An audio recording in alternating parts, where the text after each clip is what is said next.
guys, welcome back to my show, Into the Light, a different life story with me, your host, Stefan Neff.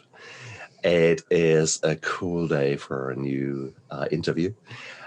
I am delighted to have Debi Silber with me. And Debi Silber is the CEO and founder of the PBT Institute. PBT, you ask? Well, Post Betrayal Transformation. And when I read that, I thought, I need to have her on my show, because there was a time in my life when I was seething with resentment. I mean, resentment was the thing that defined me. Look what you have done to me. I will show you. I will drink now 2 bottles of vodka. That will show you.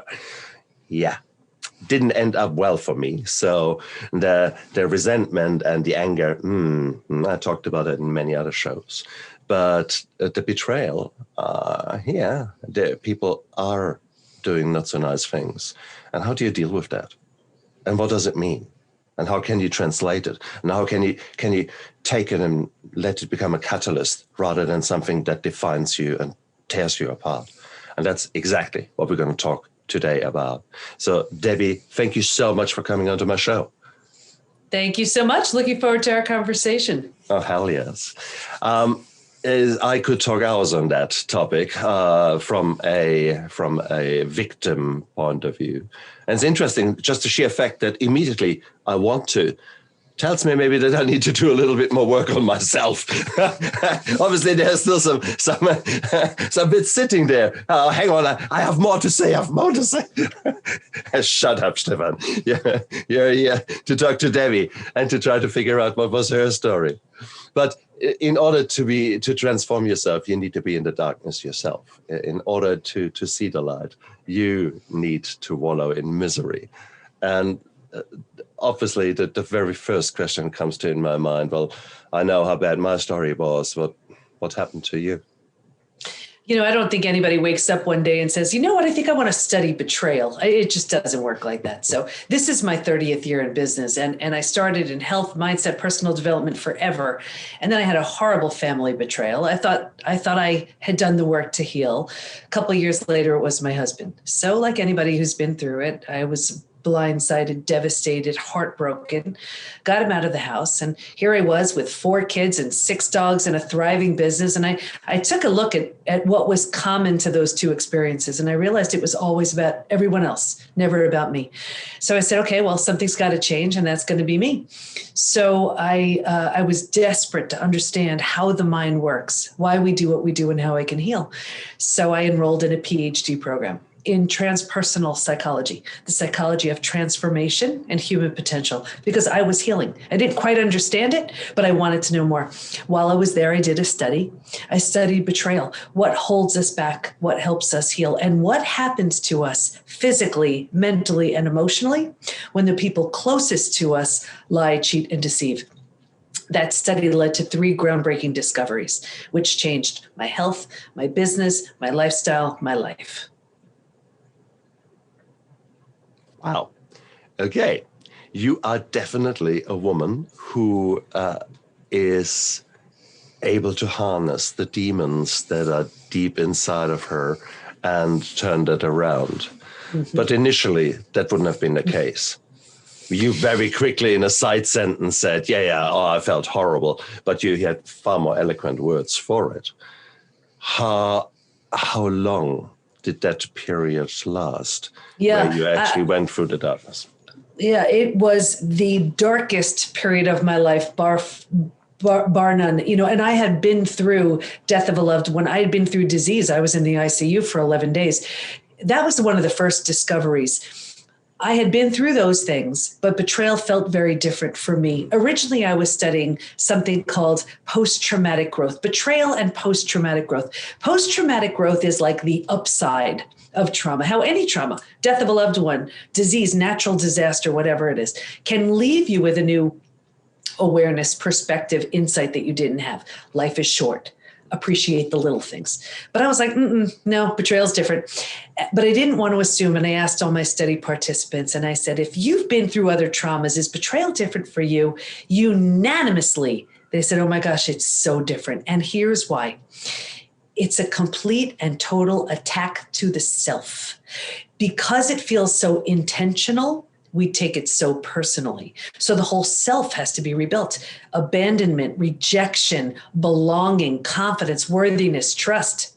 When you rebuild all of that, you are a new person. So it needed its own name. The healing, that complete and total healing, is post-betrayal transformation. To answer your question, though, I had a dark night of the soul for sure. And this was by far the hardest thing I had ever done. But I just knew if I can find a way to heal from this, I'm taking everybody with me. And I think it was the desire to heal that was so strong that I would not allow myself to be distracted. I mean, I threw myself into this at the PhD level. And I think that was definitely what helped. We also, part of the study, I also learned that there were 3 groups who did not heal. And the first group was the group where, because originally I thought, well, the people who struggled the most would grow the least because they had the most to overcome. I was dead wrong. That had nothing to do with it at all. But there were 3 groups who did not heal. The first was the group where they refused to accept their betrayal. They were hanging on to their story for dear life. They were not going to let it go. The second group was the group that was numbing, avoiding, distracting. They were using food, drugs, alcohol, work, TV, reckless behavior, keeping busy to numb, avoid, distract themselves from something painful to feel or face. The third group, this was really interesting. This was the group where the betrayer had very little consequences. So whether it was because of fear of breaking up a family, religious reasons, that was a big one, financial fear, just fear, period. They did their best to overlook, put it behind them. And I'll tell you, I only saw 2 things in this group. The first was a further deterioration of the relationship. And the second was, by far, this group was the most physically sick. Your heart can't take that. Beautiful. Absolutely beautiful. And you can get combinations of these groups. I'm thinking about a battered woman, the domestic violence, where you have got a number of these things actually fitting together and working together as the perfect Swiss cheese model for some women and men alike. Please, this is not gender specific here. No. And this is quite brutal. So it's beautiful that you highlighted those things.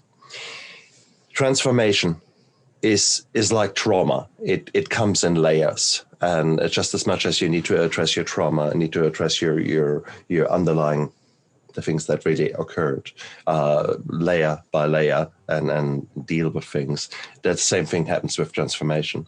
And the reason that I asked earlier the question is, how long did it take you? It is normal after such a betrayal to be down, out, etc. This is utterly normal. This is normal to be kicked in the balls because literally you were, or into the ovaries, or whatever your mind picture is. Mm-hmm. It is normal to be down. When doesn't the normal response of feeling down and out become pathological when you do not move on? Have you felt, or have you figured a time frame?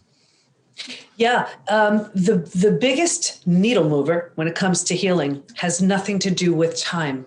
It has to do with willingness. Mm-hmm. The more willing you are, you'll move faster. The less resistant you are. And, it just reminds me when you mentioned transformation, here's a visual. And I did 2 TEDx talks. I talk about this in the second one. Do you have post-betrayal syndrome? I use this analogy of a house. Here's the difference between resilience and transformation. Resilience is restoring, bringing back. You need that for your everyday. So in this analogy of a house, let's say the house needs a new boiler. You get a boiler. That would be resilience. Let's say it needs a new paint job and you paint. That would be resilience. You're restoring it. You're bringing it back. Transformation, trauma and transformation is a whole different thing. Using the analogy of a house, it's like this. A tornado comes by and levels the house. A paint job's not going to fix it. A boiler's not going to fix it. Nothing's going to fix it. No, you have every right to stand there at the lot where your house once stood and say, oh my gosh, this is the worst thing I've ever seen. This is the most awful, terrible, tragic thing that's ever happened. And you'd be right. And you can call over everybody you know and say, look at this. Isn't this the worst thing you've ever seen? And they'd all agree. You have every right to mourn and grieve the loss of your house until your last breath. However, should you choose to rebuild your house, you don't have to, but should you choose to rebuild your house, why would you build the same house? There's nothing there, right? Why not give it everything the old house didn't have? That's transformation. That's the setup. Like, for example, and we teach this within the PBT Institute, how to know if it's safe and in your best interest to just heal and move on. And that's what I did with my family. Or how to know if it's safe and in your best interest to potentially rebuild something entirely new with the person who hurt you. That's what I did with my husband. So not long ago, we married each other again, creating a new house entirely. And I never would have done that if I wasn't completely transformed, and neither was he. Very nice. Very nice. Very nice. What I loved to hear there was that you were addressing things within yourself. Often enough, there is the tendency to say, look, you had this affair, you did that, you, and it's constantly the other person. And when you then say, well, it takes two to tango, did you contribute to that? Oh, no, how dare you say that? And I mean, I would share. I take no blame, but it does give you an opportunity to look and say, what was I, where was I in all of this? And what I did realize, I didn't have boundaries in place. I didn't take my own needs seriously. I didn't put myself on my own to-do list. The beauty of the complete and utter destruction of the old is that it allows for the rebirth of the new. And the challenge I see with so many people is they're so desperately trying to hang on to the old. So they never rebirth the new.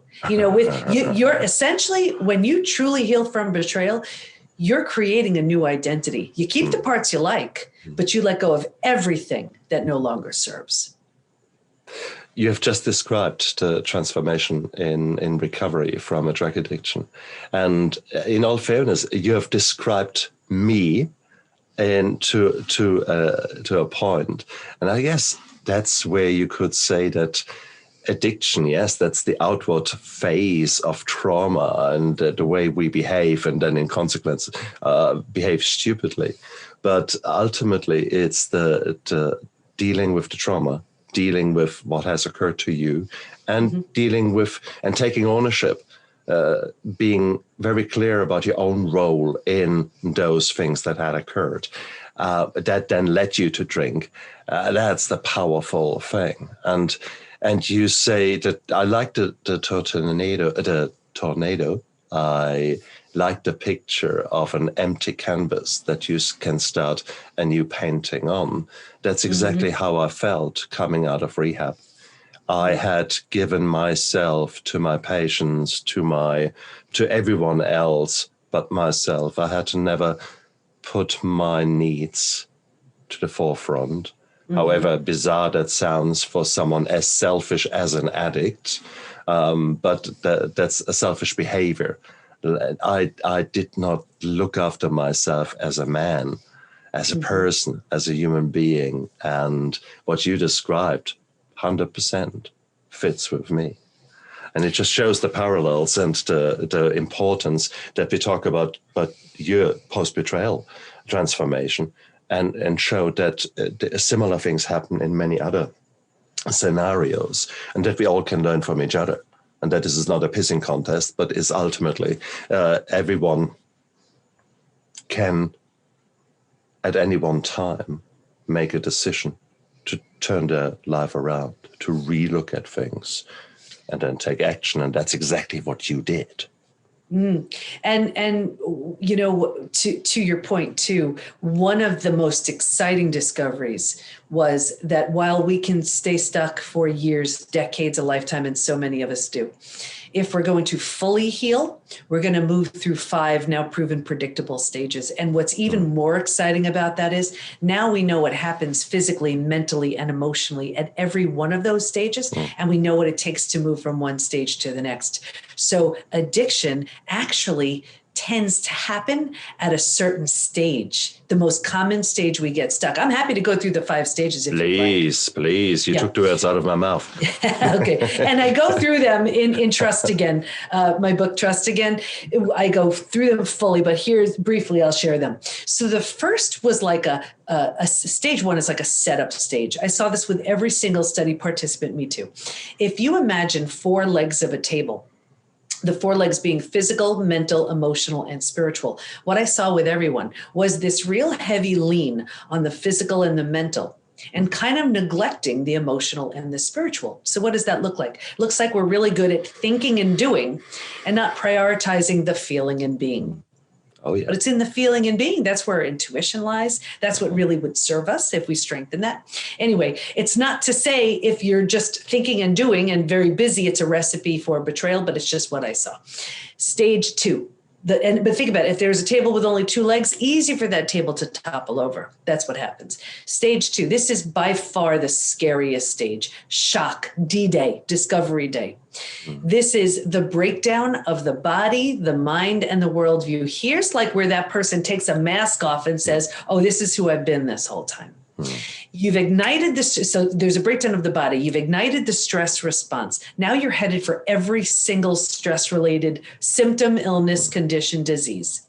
Your mind is in a complete state of chaos and overwhelm. You cannot wrap your mind around what you just discovered. Makes no sense. Weird time warp thing happening now.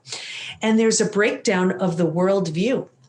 Your worldview is your mental model. These are the rules. This is how life works. This is safe. Don't go there. You can trust this person.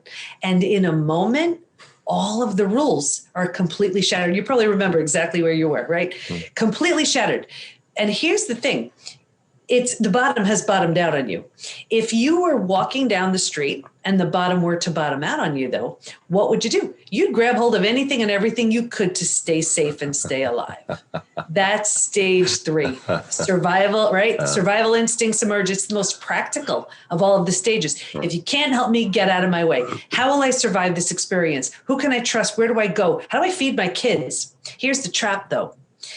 Because survival feels so much better than the shock and trauma of where you just came from, you're like, whew, okay, I got this. And you think it's good. You have no idea there's a stage 4 and stage 5. Transformation doesn't even happen until stage 4 and stage 5. So because you think this is it, you start planting roots here and a few things start happening. The first thing is you start getting all those small self benefits from being here. You get your story. You get to be right. Just like what you said before, you get someone to blame. You get a target for your anger. You don't have to do the hard work of learning to trust again. Do I trust you? Do I just forget? I'm not trusting anybody. You get sympathy from everybody you tell your story to. Now you're planting some roots here. Because you're planting roots here and you're not meant to stay here long, but you don't know that. Now your mind starts doing things like, well, maybe you're not all that. Maybe you deserved it. Right now, your mind starts doing some things to you. You're planting some deeper roots because like energy attracts like energy. Now you're calling situations and circumstances and people towards you to confirm this is where you belong. It gets worse, but I'll get you out of here. Ready?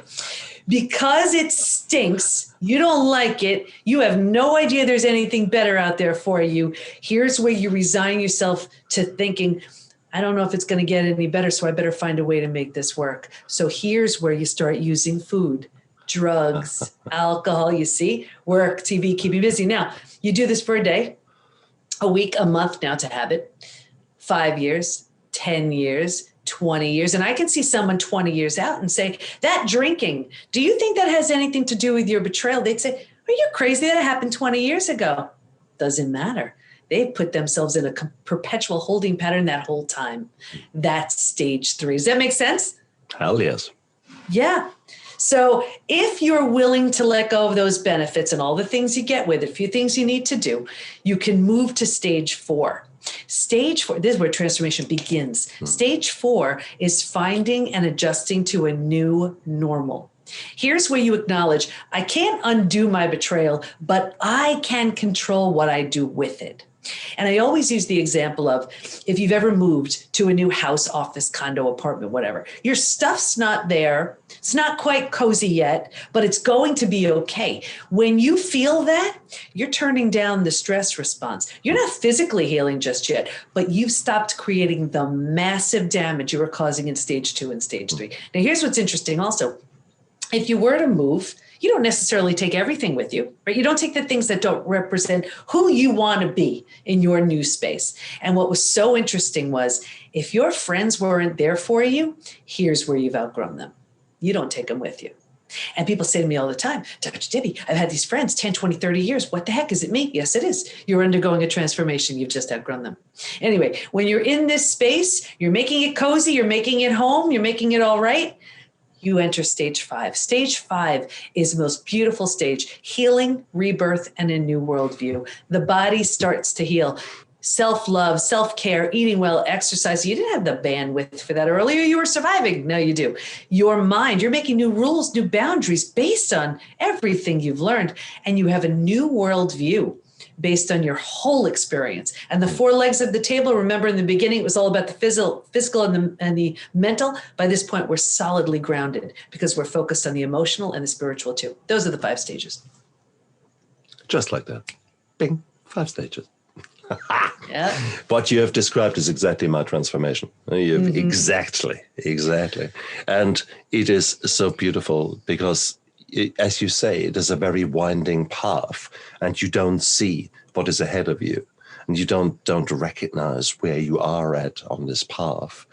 And in all fairness, some stretches of this path, they can be a little bit longer than others. So I think the stage 4 where you really start kind of rebuilding and taking ownership and actually taking the actions, that's a powerful thing. But I can imagine that this takes quite a bit of time.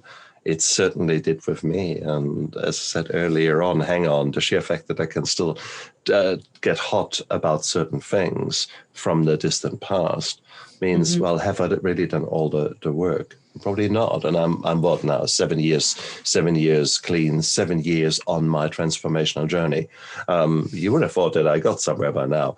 But I guess this journey never stops. That's the cool thing. And it is just new traumas come in. That's what life does to you. And there is constantly new challenges. And I guess that is the beautiful thing now that I see those challenges happening, and I see those challenges that would in the past completely derailed me and put in a very toxic kind of way of thinking, because even if I was to be blamed for some of these changes, my mind would find little because of this, because of that, and suddenly I'm no longer to be blamed. Suddenly I've got a nice web of excuses of that led to that. And because of that, see, I'm the victim here. And all this kind of bullshit. Nowadays, I take ownership of whatever occurs, and I'm proud of it. And there's a beautiful book, Extreme Ownership, by Jocko Willink. And he basically says in a military setting that if you're someone below you in rank has fucked up, then it probably was because you either didn't explain exactly what you needed him to do, or you didn't give him the tools to do what he needed to do. And if someone above you is fucking up, then, you know, did you give him the best information with which to make informations, etc., or decisions? So I like that. To take ownership of your role in your life. And that's something I didn't do for a very, very, very long time. It was so much easier to blame others. Sure. And I'll tell you, it happens with the person who did the shattering of trust. We see where's the potential here to potentially rebuild, whether it's a friendship, something more, it doesn't matter, or not. And so much of it has to do with that taking responsibility. I teach something, it's called the window of willingness. I'm happy to share that too. This is where you're the most likely to the least likely to heal and rebuild with someone. Ready? Imagine a window, and it is the widest open it can be. This is where you are the most likely to heal and rebuild with someone, a friendship, a partnership, whatever it was, a friend, a coworker, a partner, whatever. It's where level 1 is there is complete and total ownership. There's apology, remorse, restitution, and it sounds like this. I am so sorry for what I did. I can't imagine the hurt I caused you. What can I do to make it up to you? Now, of course, with betrayal, it's going to take a lot more than that, but you're off to a good start. You could feel the window closing a bit with this next one.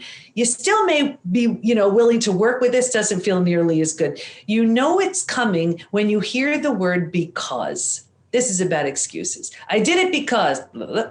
I said it because, blah, blah. You still may be hearing it and be willing to hear it. Doesn't feel nearly as good as when the window was widest open with that level 1. You could feel the window closing so much more with this next one. It's coming when you hear the word you.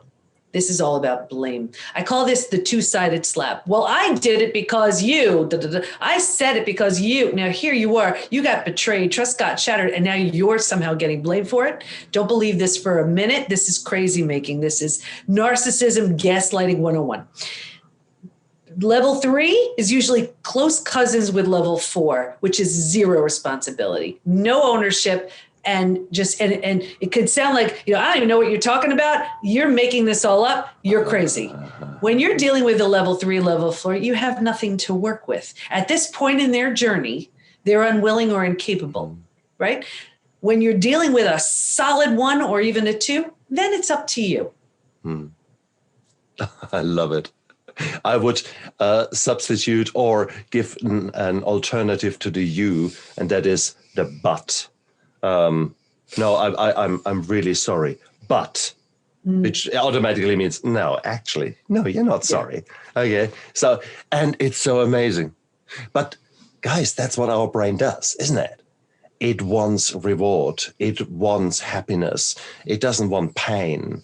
And even though the temporary pain of actually admitting that you were an ass and that you have a lot to be sorry about, that pain will lead to so much beauty down the line. But the current you and the future you, they don't link up at that moment. They don't link up because there's so much shame. How do you heal shame? You bring light to it. You bring honor to it. When you keep it in the dark, it's one of the most destructive, physically destructive emotions we have. Absolutely. And you're not helping anybody if you're walking around in shame. Absolutely. Including yourself. 100% agreed. And that's where I nowadays find it so important to keep those evil twins of guilt and shame very, very locked up. Now, sometimes they come out to play. And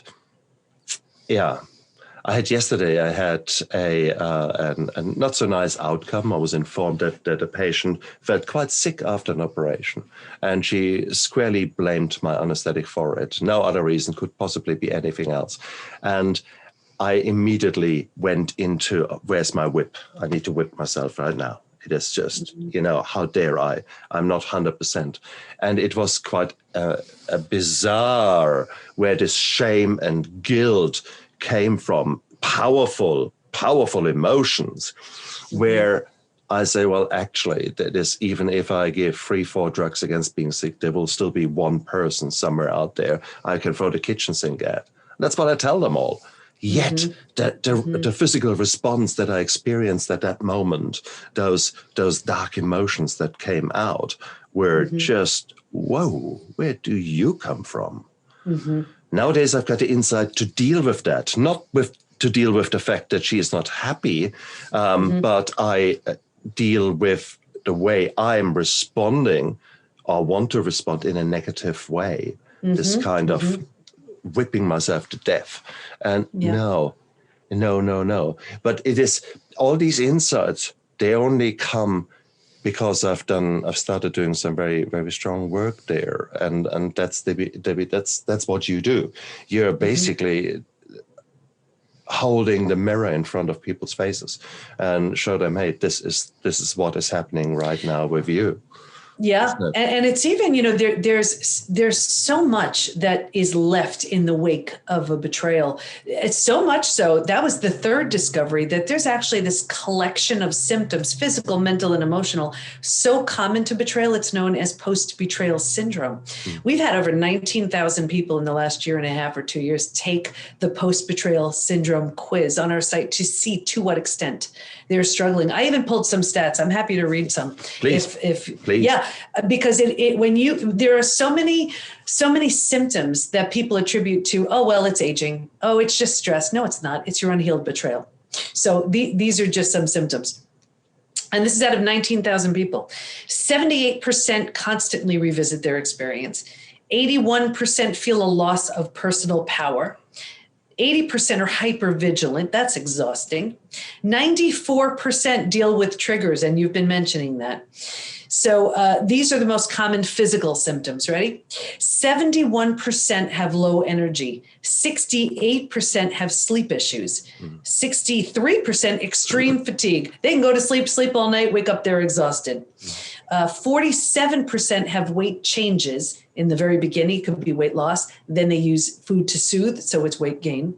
And 45% have digestive issues. Anything from Crohn's, IBS, constipation, diarrhea, you name it. And what's interesting is think about what the gut does. It absorbs, digests, and processes food. Well, isn't a betrayal difficult to absorb, digest, and process, right? So these are some of the mental changes. 78% are overwhelmed, 70% walking around in a state of disbelief, 68% unable to focus, 64% in shock, and 62% unable to concentrate. So imagine here you are, you can't concentrate, you have a gut issue, you're exhausted, and you're trying to do your work throughout the day. That's not even the emotional issues.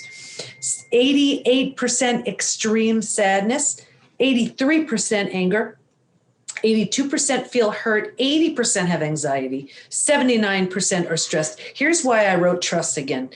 84% have an inability to trust. 67% prevent themselves from forming deep relationships because they're afraid of being hurt again.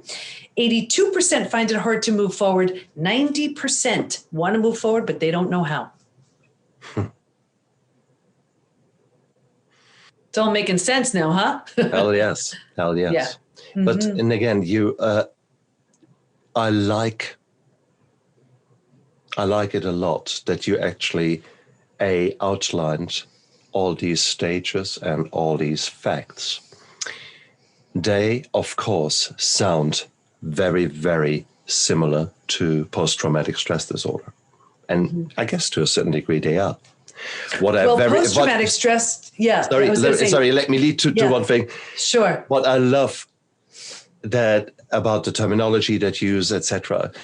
Post-traumatic stress is often sort of thought of, you need to see your friend incinerated, screaming in pain next to you. There needs to be at least gut hanging out before you even can have PTSD. And it's that misconception where people often get hung up and say, no, because I didn't see my best friend being skinned alive, therefore I can't have PTSD, therefore it's all my fault, and you get bizarre going on. When in reality, the betrayal, the whatever had occurred to you in your life is exactly doing the same thing, is exactly doing that. So by actually reframing it, I think you're opening the door to so many more people to actually accepting that what has occurred to them was certainly not nice. And then what occurred thereafter in their brain is not something to be ashamed about, but it's a logical stepwise evolution of a stepwise sequence of things that will happen, like it or lump it. And I think, therefore, I love it so much, the PBT, that that fourth concept is a very powerful one in my mind. So well done.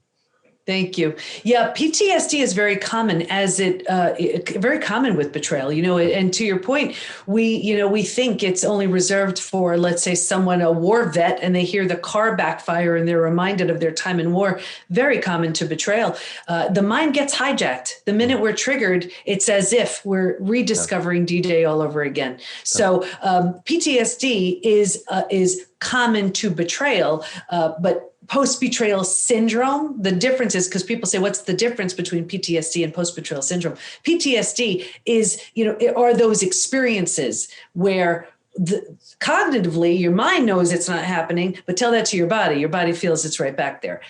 Post-betrayal syndrome are those physical, mental, and emotional symptoms that are common to betrayal. So it's very likely that someone has many symptoms of post-betrayal syndrome and they're struggling with symptoms of PTSD as well.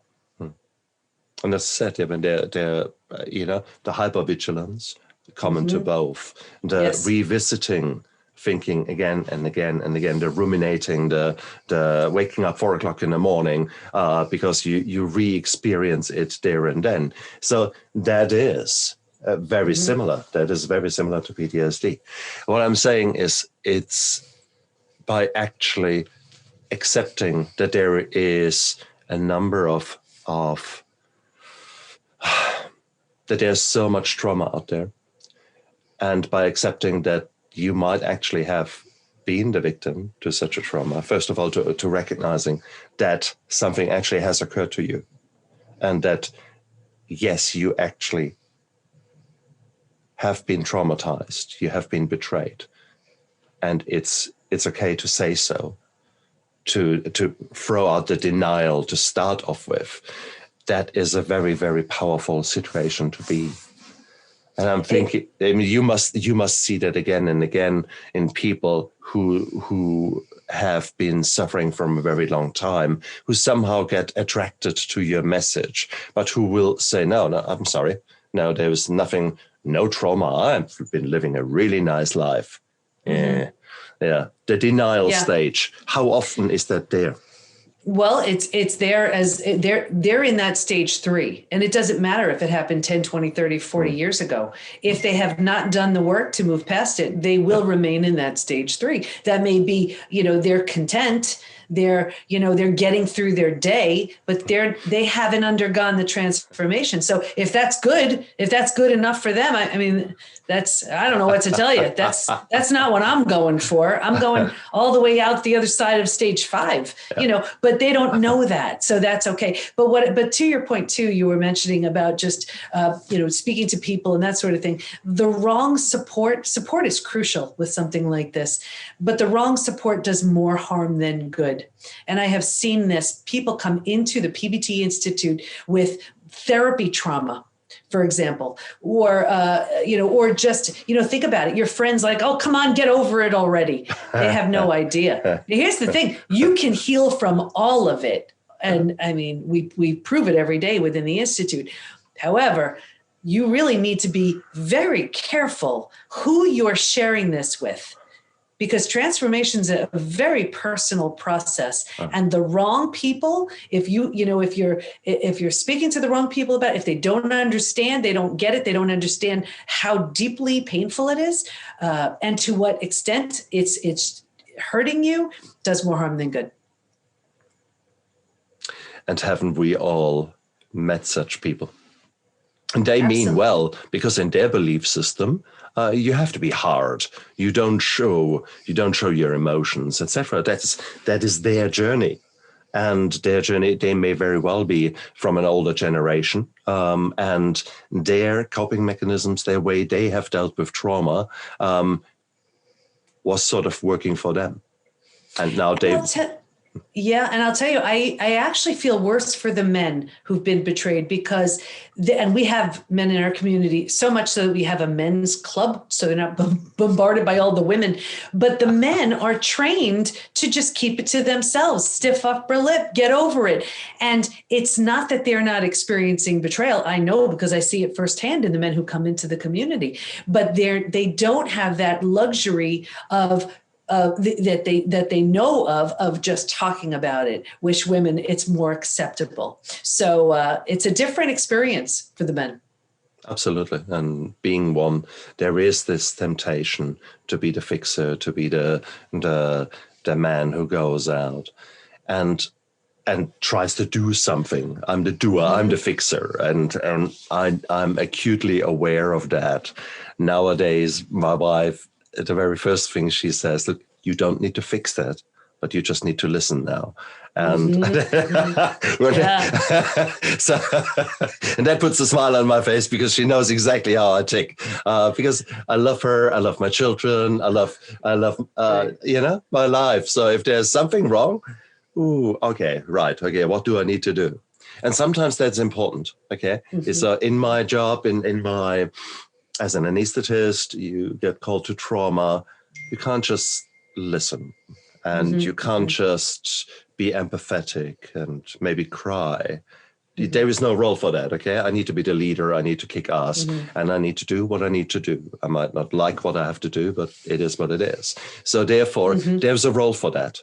And there's a time for that, time and place. And I'm proud that I can be that leader.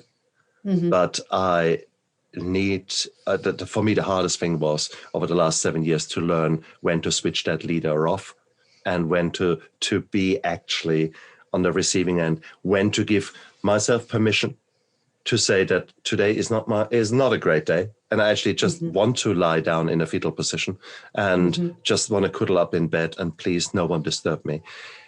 That was the hardest thing. The self-care, to truly learning to love myself with all the warts and all the smelly bits on my body. Okay, that was hard, and I think that is all part of this growth that we go through, this transformation that we go through after betrayal, after many other painful experiences in our life. Absolutely, but it's trauma is the setup for transformation. If you've bothered going through the dark side, you owe it to yourself to transform. Otherwise, it's like a bad game of hot potato, the worst has happened already. So why not do something so powerful with it? I just feel like it's an obligation. I mean, that's why we have a certification program and we have certified coaches and practitioners who teach within the PBT community. And they're so excited that they've managed to heal. It's such a natural next step to want to help others. And it happens, with whatever someone's biggest crisis is. I'm sure you see it. Someone goes down a health road and it's awful. And then they're worse with all the testing and the drugs and everything else. And they figured out through trial and error what it takes to heal. And they're so excited, they become certified in that modality. Or that person who had a financial crisis and they left their corporate job and the money's not coming in. And when they had nothing to lose, they start that business that they never would have started had they not lost that job. And now they're doing the work they love. So I don't know. I'm a believer in if something bad happens, you owe it to yourself and the world to do something good with it. Absolutely. And it is the most powerful way of dealing with something, recognizing that, okay, this is a thunderstorm and it will do a lot of damage, but at the same token, this thunderstorm will pass. Okay, there is a finite time that you can be in the shits, and sooner or later something will occur, and hopefully it occurs because you have started to take steps, one step after the other, looking after yourself, condensing your life initially to survival and doing the right things, not trying to numb yourself or do weird and wonderful things to just forget. And then take the little steps into the new right direction. This kind of vision, this kind of the picture that you need to create of yourself. Who were you? And for that's often a bloody hard thing to actually look truly into the mirror and think, okay, who were you? Where were you at when that all happened? Okay, so that kind of thing. And then actually to now redefine yourself. And for me, after 10, 15 years of numbing, I stopped drinking. I was an empty shell. I had no idea who I was. I was empty. And it was actually very scary. And it was very bizarre for someone who was so driven as I had been in my previous life. I mean, driven 16-hour days and then some. And to suddenly the question, who are you? Oh, I'm a doctor. Yeah, no, forget the doctor. Who are you? But this was the blank canvas. This was where I could start actually thinking, who do I want to be? And that, you get to guys, choose. Exactly. Yeah. How cool is that? To actually go out there and think, okay, who do I want to be? And what I loved to hear is that you said it's okay to lose friends. If you are transforming, then you move on in such a rapid way that others are left way behind you in the dust. And I'll show you. Yeah. And I'll show you exactly how this works. I'll give you a little hand diagram. You will remember this the rest of your life. You ready? Before your experience, you and let's say that person were right here. Then you crash and burn. And then let's say you say, you know what, I'm going to do the work, and you start doing the work and you improve physically, mentally, emotionally, psychologically, spiritually. But here's the thing. You don't want to outgrow this person. So you keep doing this. You like it here, but you keep doing this. You like it here, but you keep doing this. And then you're like, no, why don't they do this? Well, they're not ready or not able. So what happens eventually is, and this is why I always say, after a breakup, the last thing you want to do is get into another relationship. Your job is to do this. Because if you meet someone new here, you do this, you get this. They're saying like, what happened to you? And you're like, oh, I'm not the least bit interested in you. So what you need to do is get here, get so rock solid here. This person, if depending on where they're at their journeys, they may say, I better step it up to meet the strength of this person, or each do your own thing, but this can't help but show up. You see? And it is so true. That's exactly what occurred in my relationship with my wife, because I had done all that work and she was left at the cold face. But she actually grew a lot for a number of things, and we are now there. So it can be the most beautiful thing for a relationship to actually go through that and to grow together. And how cool is that? How cool is that, man? It is. So therefore it is, however I look at transformation, however painful it is, however, whatever the reason is, you're coming onto this journey. It is beautiful. It's beautiful. So yes, you're bruised. Yes, you're battered. Yes, you're feeling awful. Congratulations. Welcome. This is where the magic starts.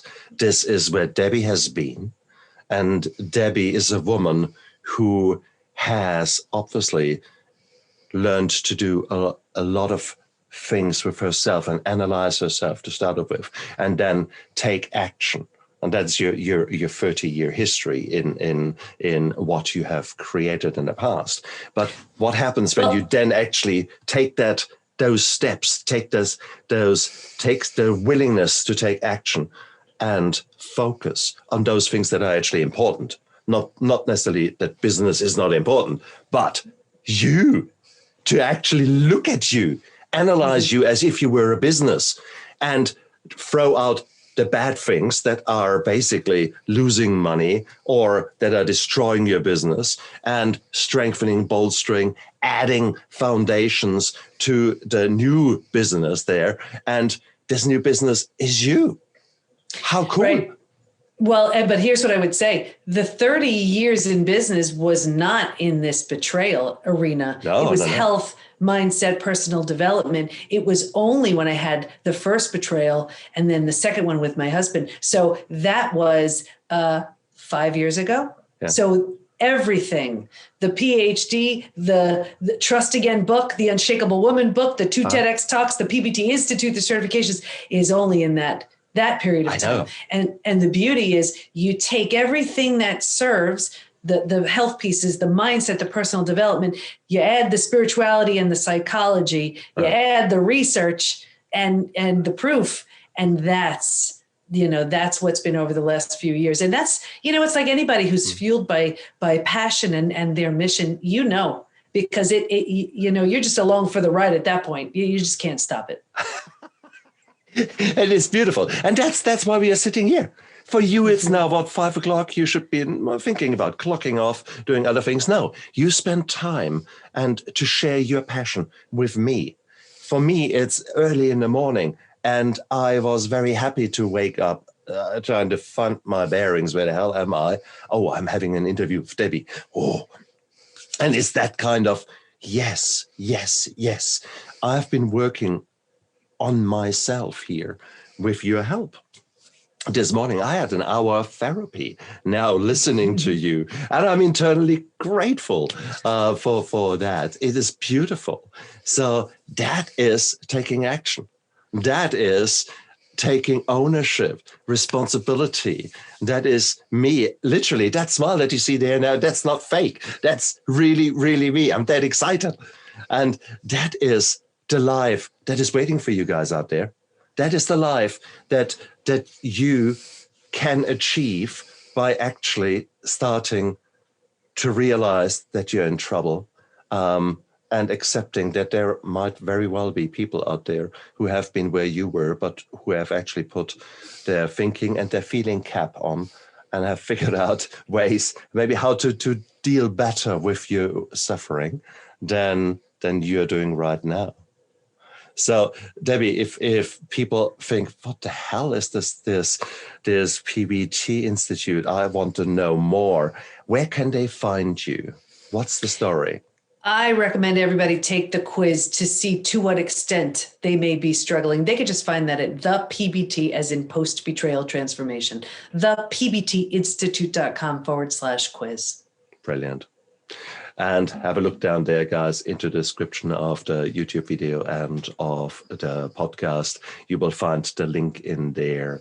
Whilst you're down there, you might as well press the subscribe button, because what you heard today here is absolute gold. I mean, Debi, I'm so grateful about the work that you have done.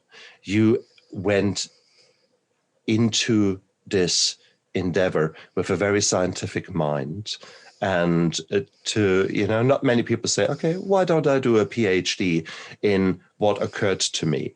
Now, that's pretty good going. There are many people who take a 3 or 4 month life coaching course, and that's pretty good going. That's brilliant. But come on, let's do a PhD. Come on, why not? I had to get myself out of this at the PhD level. This was way too big. I love it. I absolutely love it. So, and I actually like the way your mind ticks, and I very much commend you on that. And I love it the way you were, whoever gave you that power and whoever is channeling this energy through you is, thank you to that whatever being out there, because you are a force to be reckoned with. You are now transforming others in a good way. You're helping others. And that is at a time when we bloody well need to do as much as we can to make this world a little bit of a better place. And you're doing that with your PBT Institute. I'm doing that with my podcast. We both do that. I was going to say, thank you, because it's people like me who, if I don't get on shows with people like you, nobody knows about the PBT Institute. Exactly. So it's so powerful. Thank you for the work you're doing. High time that we share, high time that we collaborate, that we actually all come to the party. And some of us might still be wiping the vomit of our shoulder and not, being not in the best of our ways. And that's okay. That's okay. That's where you are now. And welcome to the ride. Welcome to the insights. This is where the magic happens. And if you're further down the line, there's always something new to learn. And that is where I am right now. It is, I fear death because I am now on a journey where every day is such a gift, where I learn something new, about myself, where I get the chance to change myself in a little bit here, a little different way there, and it's gorgeous, absolutely gorgeous. So no, and Debbie, the same passion speaks out of your eyes. So I can't wait to see actually where you are going. So if you're at this stage now, what will happen in 5 years' time? Yeah. Well, my plan is that the PBT Institute is the go-to place for betrayal. I mean, I wish I could prevent it in the first place, but everybody will know when you're betrayed, don't even think about it. We have everything you need right there. And then we open up a division to help the kids, because when the parents are betrayed, so are the children. And we just help them, giving them everything they need to heal physically, mentally, emotionally, psychologically, spiritually. That's why I'm here. I mean, that's why it happened. Oh, it's beautiful. Debbie, I'm so grateful that you came onto my show. You completely humbled me. You completely floored me with your eloquence and with your passion and with the energy. That is beautiful. So thank you for the work you're doing. And guys, so if you want to get in touch with Debbie, check it out down there. I think it is. I always keep saying that a month in rehab should be mandatory for every 16 or 18-year-old, where we actually address our emotions, address the way we are thinking, learn about ourselves. Now, that will never happen in my lifetime, that there is so much emphasis on mental well-being in schools. So trauma will occur, damage will occur, and it is what it is. We're not an ideal world, but there's still not still. That is the beginning of your journey. That is the rattling of your cage. Something has occurred. You're pushed so far out of your comfort zone. And now it's time to grow. Now it's time to transform. Now it's time to become the new you, the person who can kick ass and maybe one day be in our shoes, give back to others, and complete the circle, so to speak. And that's a beautiful, beautiful thing. Cool. Debi Silber, what a woman. Again, thank you so much for being on my show. And thank you guys so much. And you guys out there, look after yourself. Bye.